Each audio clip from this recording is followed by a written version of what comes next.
Daily. Taste the Daily. తెలంగాణలో municipal ఎన్నికలకు ఎన్నికల సంఘం సమాయత్తమవుతోంది. ఈ నెల 20వ తేదీలోగా నోటిఫికేషన్ విడుదల చేసే దిశగా కసరత్తు చేస్తున్నారు. ఇందులో భాగంగా మున్సిపల్ ఎన్నికలపై ఉన్నతాధికారులతో ఎస్ఈసీ రాణి వీడియో కాన్ఫరెన్స్ నిర్వహించారు. ఇక బ్యాలెట్ బాక్సులు సిబ్బంది నియామకంపై చర్చించారు.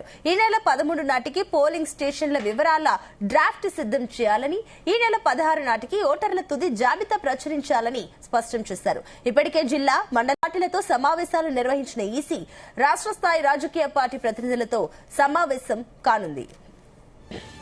తెలంగాణలో మున్సిపల్ ఎన్నికలకు ఎన్నికల సంఘం సమాయత్తమవుతోంది. ఈ నెల 20వ తేదీలోగా నోటిఫికేషన్ విడుదల చేసే దిశగా కసరత్తు చేస్తున్నారు. ఇందులో భాగంగా మున్సిపల్ ఎన్నికలపై ఉన్నతాధికారులతో ఎస్ఈసీ రాణి వీడియో కాన్ఫరెన్స్ నిర్వహించారు. బ్యాలెట్ బాక్సులు సిబ్బంది నియామకంపై చర్చించారు. ఈ నెల 13 నాటికి పోలింగ్ స్టేషన్ల వివరాల డ్రాఫ్ట్ సిద్ధం చేయాలని, ఈ నెల 16 నాటికి ఓటర్ల తుది జాబితా ప్రచురించాలని స్పష్టం చేశారు.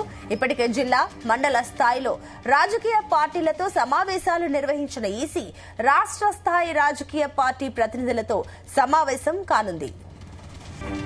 ఇదే అంశానికి సంబంధించి మరిన్ని డీటెయిల్స్ మా కరెస్పాండెంట్ వంశీకృష్ణ అందిస్తారు. వంశీ. సునీత, అటు తెలంగాణలో మున్సిపల్ ఎన్నికలకు ఎన్నికల సంఘం సమాయత్తం అవుతుందని చెప్పాలి.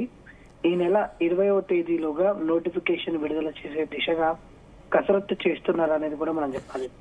ఇందులో భాగంగా మున్సిపల్ ఎన్నికలపై ఉన్నతాధికారులతోటి రాష్ట్ర ఎన్నికల సంఘం వీడియో కాన్ఫరెన్స్ నిర్వహించడం జరిగింది. బ్యాలెట్ బాక్సులు సిబ్బంది నియామకంపై ప్రధానమైనటువంటి చర్చ జరిగిందని కూడా చెప్పాలి. ఈ నెల 13వ నాటికి పోలింగ్ స్టేషన్ల వివరాలు డ్రాఫ్ట్ సిద్ధం చేయాలనేది కూడా ఆదేశించడం జరిగింది.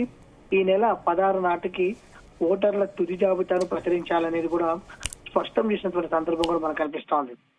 ఇప్పటికే జిల్లా మండల స్థాయి రాజకీయ పార్టీలతో సమావేశాలు నిర్వహించినటువంటి ఎలక్షన్ కమిషన్ రాష్ట్ర స్థాయి రాజకీయ పార్టీ ప్రతినిధులతో సమావేశం కానుందని కూడా చెప్పాలి. ఏదైతే గత నెల ఏదైతే జనవరికి సంబంధించి అంటే ప్రధానంగా ఈ నెలలోనే ఈ ఎన్నికల ప్రక్రియకి సంబంధించి ఇంటర్నల్ వర్క్స్ అన్ని కూడా పూర్తి చేయాలనేది కూడా ఎలక్షన్ కమిషన్ భావిస్తా ఉంది. అందులో భాగంగానే గత నెలలో అక్టోబర్ 2025 1 వరకు ఉన్నటువంటి ఓటర్ జాబితా ఆధారంగానే ఓటర్ లిస్టుకు సంబంధించి తుది ప్రక్రియను పూర్తి చేయాలనేది కూడా అధికారులకు గత నెలనే ఆదేశం ఇచ్చినటువంటి సందర్భం కూడా మనకు తెలుస్తోంది. ఇప్పటికే ఆయా మున్సిపాలిటీలకు సంబంధించి కావచ్చు, ఆయా ప్రాంతాలకు సంబంధించి కూడా వార్డుల వారీగా అటు మున్సిపల్ ఏదైతే ఓటర్ల జాబితా ఏవైతే ఉంటుందో వాటన్నిటిని కూడా వార్డుల్లో పెట్టినటువంటి సందర్భం కూడా మనం చూస్తా ఉన్నాము.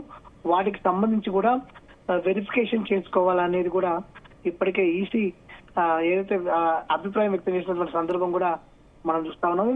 ఇదే సందర్భంలో అటు ఫిబ్రవరి నెలాఖరులోపు రాష్ట్ర వ్యాప్తంగా కూడా మున్సిపాలిటీలలో పలు కార్పొరేషన్స్లలో ఎన్నికల ప్రక్రియ అనేది ముగించాలనేది కూడా చూస్తా ఉంది. ఇప్పటికే దాదాపుగా 117 మున్సిపాలిటీలు 6 కార్పొరేషన్లకు సంబంధించినటువంటి ఓటర్ ప్రక్రియ ఏదైతే ఓటర్ జాబితా అనేది పూర్తి చేయాలి అనేది కూడా అధికారులకు ఆదేశాలు ఇచ్చినటువంటి సందర్భం కూడా మనకు కనిపిస్తోంది. గత నెలలో అటు ఏదైతే క్షేత్రస్థాయిలో ఉన్నటువంటి పార్టీల నేతలతోటి అభిప్రాయ సేకరణ చేపట్టినటువంటి ఈసీ రాష్ట్ర స్థాయి రాజకీయ నాయకుల ప్రతినిధులతో కూడా త్వరలో సమావేశం కానుంది. మున్సిపల్ ఎన్నికలకు సంబంధించి తీసుకోబోయే చర్యలకు సంబంధించి కావచ్చు, ప్రధానంగా ఈసారి బ్యాలెట్ బాక్సుల ద్వారా ఎన్నికలు నిర్వహించబోతున్నటువంటి నేపథ్యంలో ఆ దిశగా ఈసీ ఏం చెప్పబోతుంది అనేది కూడా ఒకంత ఆసక్తి నెలకొన్నటువంటి సందర్భం కూడా మనకు చాలా స్పష్టంగా కనిపిస్తోంది. దీనికి సంబంధించి కూడా ఇప్పటికే రాష్ట్ర స్థాయి ఎన్నికల సంఘం అధికారులు ఉన్నతాధికారులతో కూడా వీడియో కాన్ఫరెన్స్ నిర్వహించడం జరిగింది. బ్యాలెట్ బాక్సులు సిబ్బంది నియామకం పైన కూడా పెద్ద ఎత్తున చర్చించినటువంటి సందర్భం కూడా మనం చూస్తున్నాం. మొన్నటి వరకు ఈవీఎంల ద్వారా ఎన్నికలు నిర్వహించడం జరిగింది. ప్రజెంట్ ఈ బ్యాలెట్ బాక్సుల ద్వారా ఎలక్షన్ నిర్వహిస్తారు కాబట్టి కొంత సిబ్బంది కూడా ఎక్కువగా అవసరమయ్యే అవకాశం ఉంటుంది. కాబట్టి ఆ దిశగా ఏర్పాట్లు చేయాలనేది కూడా ఎన్నికల సంఘం ఆలోచన చేస్తుంది. ఉన్నతాధికారులకు కూడా ఆ దిశగా ఆదేశాలు ఇచ్చినటువంటి సందర్భం కూడా మనకు కనిపిస్తోంది. అంటే ఫిబ్రవరి నెలాఖరులోపు సంబంధించి మున్సిపాలిటీలలో 6 కార్పొరేషన్స్ లలో సంబంధించి ఎన్నికలు పూర్తయ్యే అవకాశం కూడా మనకు చాలా స్పష్టంగా కనిపిస్తోంది. మరోపక్క జిహెచ్ఎంసీకి సంబంధించి ఎలా నిర్వహించబోతున్నారు, మేలో నిర్వహిస్తారనేది కూడా ఒక రకంగా వార్త వచ్చినటువంటి నేపథ్యంలో జిహెచ్ఎంసీ కౌన్సిల్ టైం అనేది ఫిబ్రవరి 10 తోటి ముగుస్తుంది కాబట్టి ఆ తర్వాత పూర్తి స్థాయిలో ఒక క్లారిటీ వచ్చే అవకాశం మాత్రం ఉంది.